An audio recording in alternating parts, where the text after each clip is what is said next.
At this point now, we want to position our patient to be able to scan him. How do we do so? So first thing is we ask the patient to do a few steps to get his natural toe out. Once that's done, the patient that we have today, it's easy to access the medial wall, whereas where we always want to start our scan. Why do we always want to start on the medial wall? Because we have less landmarks. We only have one landmark, the medial landmark here. When we do our scan, the seam where we close up our scan will be an area with less coloring. Therefore, we want to make sure that we close our scan in an area where there's no landmarks. If the patient has larger thighs that are stuck together and we don't have access to the medial wall, we will ask our patients to move the leg out the least amount possible and back the least amount possible to have access to the medial wall. Now, naturally, when the patient does this, it creates that valgus position in the knee. So we want to grab the hips of the patient and bring them back in a neutral position. For the purpose of today, because we have easy access to the medial wall, we'll ask our patient now to reposition his feet in a neutral position, and we're going to start now scanning.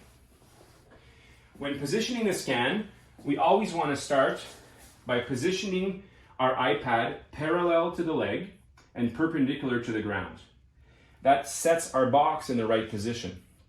We always also want to start on the medial aspect of the leg. So once we have that nice burgundy color indicating we're at the right distance of the leg, we can now press start.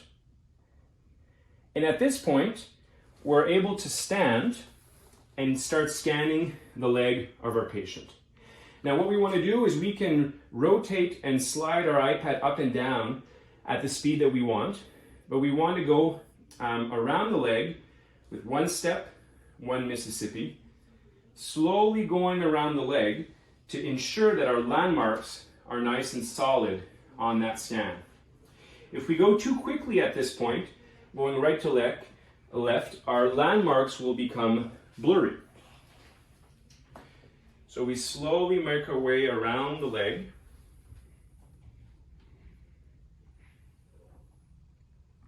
Now what you need in your clinical space is about 2 to 3 feet all around the patient.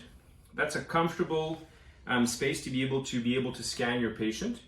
So when you're now going into the posterior aspect of the leg, this is where you're going to close the seam of your scan. So in order to do so, you might at this point have to just kneel down to be able to grab the bottom portion of the tibia and then rotate your iPad up to be able to position and scan the interior portion of the thigh. Then before moving, press done, being able at that point to assess that your scan is closed, that you've scanned from the groin all the way to the ankle, and making sure also that your scan has no holes. So once the scan has been processed, we'll be able to check those.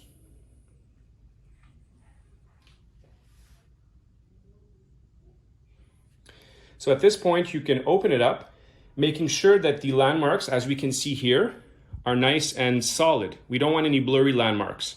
We then also want to make sure that there's no holes in the scan. So you notice that the scan is full, there's no holes, and we've scanned from the groin all the way to the ankle. This is a great scan. We can then click done, and then we can go into filling up our order form.